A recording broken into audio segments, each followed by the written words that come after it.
आदर्श garden Bharatiya Janata Yuva Morcha द्वारा नव मतदाता सम्मेलन का हुआ आयोजन। बड़ी संख्या में युवाओं ने ली पार्टी की सदस्यता।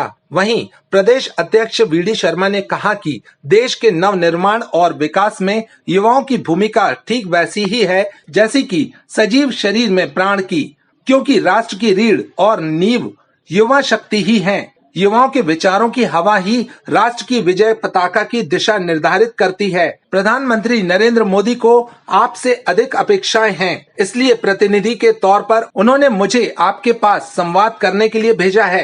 मोदी सरकार निरंतर युवाओं को सक्षम और आत्मनिर्भर बनाने की दिशा में कार्य कर रही है। यह बात भारतीय जनता पार्टी के प्रदेश अध्यक्ष विष्णु दत्त शर्मा ने सागर में नव मतदाता सम्मेलन को संबोधित करते हुए कही। सागर के मोती नगर क्षेत्र स्थित आदर्श गार्डन में भारतीय जनता युवा मोर्चा जिला अध्यक्ष यश अग्रवाल के नेतृत्व में नव मतदाता सम्मेलन का आयोजन किया गया। इस दौरान कार्यक्रम में प्रदेश अध्यक्ष विष्णु दत्त शर्मा मुख्य अतिथि के तौर पर शामिल हुए।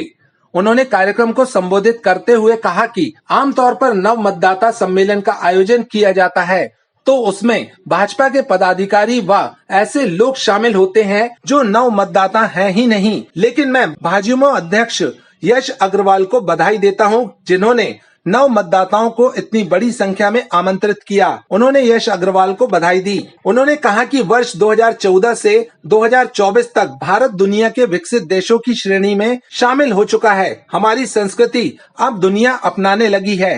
कोरोना काल के दौरान विदेशों में जब हाहाकार मचा हुआ था तब हमने धैर्य और संयम का परिचय दिया। प्रधानमंत्री नरेंद्र मोदी ने देश के हर एक वर्ग के लोगों के लिए योजनाएं चलाईं। कोरोना की वैक्सीन बनाने के बाद पूरे विश्व की नजरें हम पर टिक गईं और प्रधानमंत्री नरेंद्र मोदी ने वो कर दिखाया जो कोई भी नहीं कर पाया। अर्थव्यवस्था भी पटरियों पर लौट आई। उन्होंने कहा कि प्रधानमंत्री नरेंद्र मोदी ने योग को अंतर्राष्ट्रीय पहचान दी है। अयोध्या में 500 वर्ष के बाद भव्य रामलला मंदिर का निर्माण कराया। कश्मीर से धारा 370 हटाने जैसे अहम कार्य किए। यह ऐसे कार्य थे जिन पर पुरानी सरकारें केवल विचार ही करती रहीं, लेकिन प्रधानमंत्री नरेंद्र मोदी ने उन्हें साकार कर दिखाया।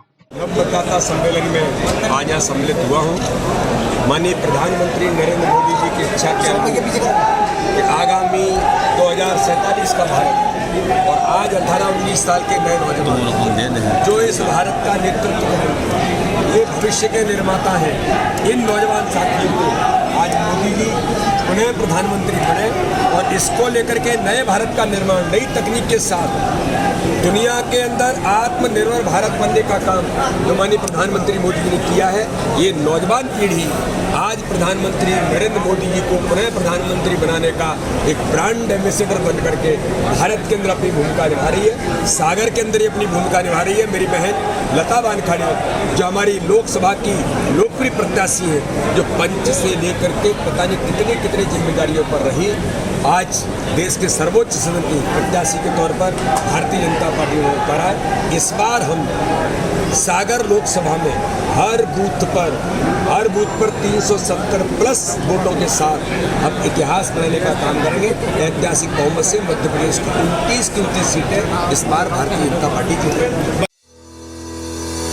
क्या आप भी आयुष्मान योजना के तहत निशुल्क इलाज कराना चाहते हैं? तो सीधे चले आइए शहर के मध्य स्थित मालवीय चौक के पास शीतल छाया अस्पताल, जहां आपको एक ही छत के नीचे मिलेगा संपूर्ण बीमारियों का इलाज। 7 वर्षों से रहा विश्वास का प्रतीक, हजारों बीमार व्यक्तियों का किया सफल इलाज, बोन मैरो बायोप्सी कैंसर का सफल इलाज।